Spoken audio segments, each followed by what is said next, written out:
With Real Madrid, who have filed a hate crime complaint with Spanish prosecutors, after their forward Vinicius Jr was racially abused by a supporter during their match with Valencia last night. In further developments in the past hour, the head of the Spanish Football Federation says the country has a problem with racism. Well, after the incident, the player tweeted this: "It wasn't the first time, nor the second, nor the third. Racism is normal in La Liga. The championship that once belonged to Ronaldinho, Ronaldo, Cristiano and Messi today belongs to racism. A beautiful nation which welcomed me and which I love, but which agreed to export the image of a racist country to the world. I'm sorry for the Spaniards who don't agree, but today in Brazil, Spain is known as a country of racists. And unfortunately, for something that happens each week, I have no defence." Well, La Liga are collecting images and information to open an investigation into the incident. Since the start of last season, they have filed 9 complaints to authorities for racist comments directed at the Real Madrid forward. Spanish police are also investigating a possible hate crime against him before January's Madrid derby. Now, the La Liga president, Javier Tebas, responded to the situation on Twitter, saying Vinicius needed to inform himself properly before criticising the league. This is what he said: "Before criticising and insulting La Liga, it is necessary that you inform yourself properly. Do not let yourself be manipulated and make sure you fully understand each other's competencies and the work we have been doing together." The Real forward replied to that tweet saying, "Once again, instead of criticising racists, the president of La Liga appears on social media to attack me. Admitting yourself only makes you equal to racists. I'm not your friend to talk about racism. I want actions and punishments. Hashtag doesn't move me." Piara Power is the executive director of anti-discrimination group FAIR Network, and he's told us today that there is a big problem with racism in La Liga. The responsibility, as La Liga sees it, is not theirs to take action. Theirs is to make complaints. And so therefore, you don't have them addressing their own clubs whose fans are responsible for some of the chanting. And then you have the response from Tebas, the response from the La Liga co-commentary last night during the match was that somehow Vinicius is himself to blame because of the way in which he dances, because of the way in which he sometimes likes to rile fans. You know, this guy is a goal machine. He's probably one of the best players, best young players in Europe right now. And then to blame him for the racism that he's being subjected to is part of the problem. There just isn't the sort of awareness that we need to see in Spain. There isn't the sort of debate that we need to see. And people like Tebas are reinforcing those stereotypes and those ideas that Vinicius himself is to blame, which I think is something that is quite crazy, really. How do you bring on racism onto yourself when you are, as I say, probably the best young player in Europe right now? You're doing your job and doing it in a way which everybody accepts is quite remarkable. The only people defending him, I think, at the moment are his own teammates and his coach. We saw a very strong statement from Carlo Ancelotti. Other white players in the league are silent. Other coaches in the league are too scared of upsetting their own fans. I mean, there's no question that this country, in terms of its football and issues around racism in particular, is in crisis. There's no clear plan of action as to what they should do. There's no focus going forward. You can talk to different stakeholders, different actors, whether it's La Liga, the FA, the government, or the Players Association, and they all have very different perspectives. So sadly, I don't see a solution to this very soon. Well, joining us now to get the perspective from Brazil is the South American football expert, Tim Vickery. Good afternoon to you, Tim. So look, just tell us, what's the reaction there to what we've seen last night? Well, the reaction has come right from the top. President Lula has condemned what happened in the Valencia Stadium yesterday. He said it is absolutely unacceptable that this is still going on in the 21st century. Flavio Dino, who is Brazil's justice minister, has called for consequences, not just condemnation. There must be consequences for what happened yesterday. It's only 12 days ago that Brazil and Spain signed a joint agreement to fight xenophobia and racism. So the strength of that agreement is already being put to the test, because what happened yesterday has been coming and coming and coming throughout the season. This is at least the 9th time that Vinicius Jr has been racially abused during games. Because we're at the business end of the stadium, I think this was particularly severe what happened yesterday, and there seem to be no consequences and no real acceptance from the authorities that there is a necessity for consequences. And as we've just heard, Vinicius is being painted disgracefully as the problem here, where this is a young man who seems to be so unprotected. Even today, yes, his club have come behind him with what Real Madrid have filed, the complaint they filed today. You wonder why that wasn't done last night. So much of his defence has been left to, as our friend has just said, his teammates and his coach.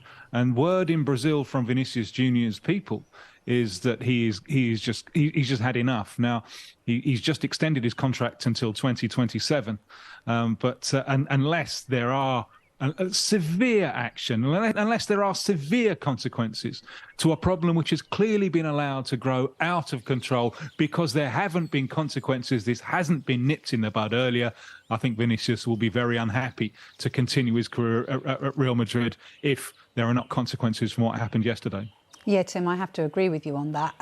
In terms of what happened yesterday, Carlo Ancelotti revealed that he did actually speak to Vinicius, and it would appear that he wanted to continue on the pitch. What do you think? Do you think walking off that pitch, do you think that kind of gives into the racists, or do you think that would have been a really good move from him? Well, it's not really my place to say what a 22-year-old black man receiving that kind of treatment should have done. So don't take advice from me.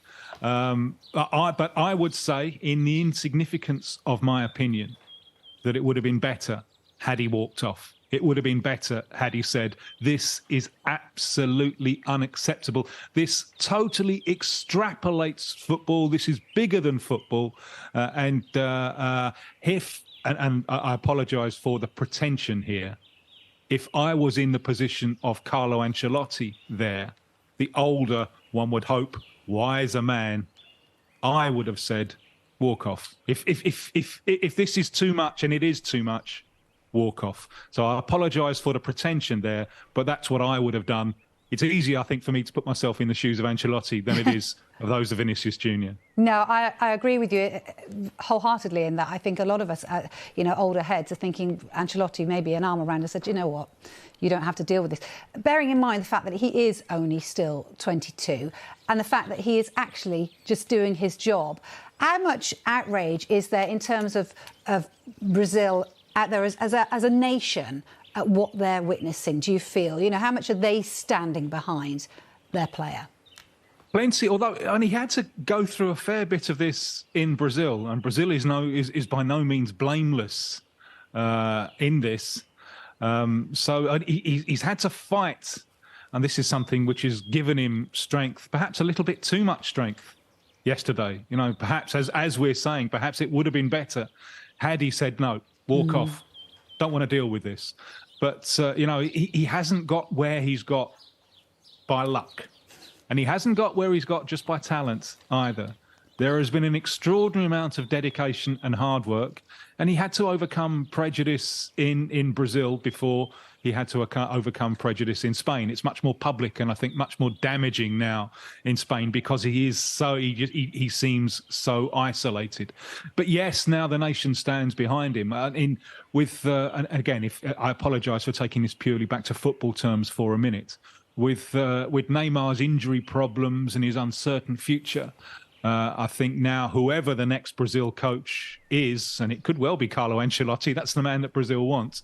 Vinicius Jr has now become the leading attacking weapon of the Brazilian national side. So he's very important to them, and the nation now is very, very proud of him, and absolutely indignant with the fact that this isn't happening once. This has happened again and again and again. And there have been opportunities to head this off.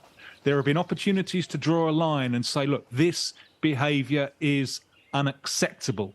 And we clearly saw from the quote there from Tebas, we clearly saw that they are more inclined to see Vinicius as the problem. And so it isn't being dealt with. And there have been so many opportunities to deal with this, to draw that line in the sand. Now we have reached a point where something must be done. And in so many in a stadium behaving in that way, Spain, Spanish football, La Liga, can no longer exist in a climate of denial. Your dirty, disgusting laundry has been displayed to the world. Do something about it. That is the message from Brazil. But I think it's the message from football lovers all over the world. Yeah. Yes, I can't deny that. That's how I feel this morning. Certainly very angry about this situation myself as a football fan. If we look back in the past, Tim, you've got the likes of Ronaldo, you've got Roberto Carlos, Ronaldinho, Rivaldo. There's a huge number of amazing black Brazilian footballers that have played in Spain. And obviously, Vinicius has said that Brazilians now consider Spain a racist country. Do you think we might just see a reluctance from players to actually even go there and ply their trade there? It's the lure of Real Madrid and Barcelona is difficult to ignore. And look, for example, at say, Felipe Coutinho, when he was at Liverpool, and he wrecked his career going to Barcelona in a move that you knew couldn't work. It was a bad move from the club and a bad move from the player. But if you're an attacking Brazilian talent and Barcelona come knocking. So Rafinha, more recently, of Leeds going to Barcelona. So there is an allure. That allure is very, very strong. Clearly, what's happening to Vinicius does put a stain on this. And it's a stain which I think has been building for a long time. I spoke a few years ago to, unfortunately, the now late, great Colombian, Freddie Rincon, who played his foot. We're going back more than 30 years. He was at Real Madrid. And he told me then that the Real Madrid coach said, "You're the best player. You're the best player at the club. But I can't play you. I can't play you at the moment." And part of that was a climate of racism against Freddie Rincon. So we're dealing something here where I'm telling you now something that Freddie Rincon told me that happened more than 30 years ago. And we haven't made enough. Spain hasn't made enough progress. And with Vinicius, at great personal cost to himself, and his own well-being, he is serving as an example to Spain of the depth of its own problem. So the ball now is in the court of the authorities in Spain, but not just the authorities in Spain. This isn't a top-down thing. It's there with the football fans themselves. So the ball is in the court of the authorities, the football fans in Spain. What are you going to do about it? Are you going to rise to the challenge? Are you going to show the whole world and the best player in your own league this kind of behaviour is intolerable? Or are you just going to try and sweep it under the carpet and deny it as you've been doing for too long? And the problem has now become so big that it won't fit any longer underneath the carpet. Do something about it now. That, I think, is the message which is coming very strongly from Brazil. And as I say, from football fans all over the world. And I would hope from a significant part of football fans in Spain who are ashamed and embarrassed by what we're talking about at the moment. Worrying, though, when we hear comments from Tebas today, it doesn't look like they're going to look internally, does it? Look, you did say Brazil have got their own problems. You mentioned that earlier. They've also introduced sanctions this year that could see teams receive points deductions if staff or fans, commit racist acts. Tell us more about that. Is that what Spain needs to now do, is follow Brazil's example? Perhaps. And I would have thought that there must be a stadium closure after what happened with Valencia, because in that situation, you're not talking about a single fan, are you? There's a collective thing going on there. What the best consequences are, I don't know. Whether it is, because just fines, I think, is never enough. Never enough. So that, I think, we can, all right, that's part of the mix, but it can never be enough on its own. Sporting, kicking out of competitions or losing points, that's a possibility. But I would have thought, again, in the insignificance of my opinion, because there are people far better qualified than myself to talk about punishments in case of racism, I would have thought when you see something which is as collective as what happened in the Valencia stadium yesterday, some kind of stadium closure, I think, is absolutely necessary, because the consequences need to be felt by those, not just the authorities, but by those who have perpetrated the crime.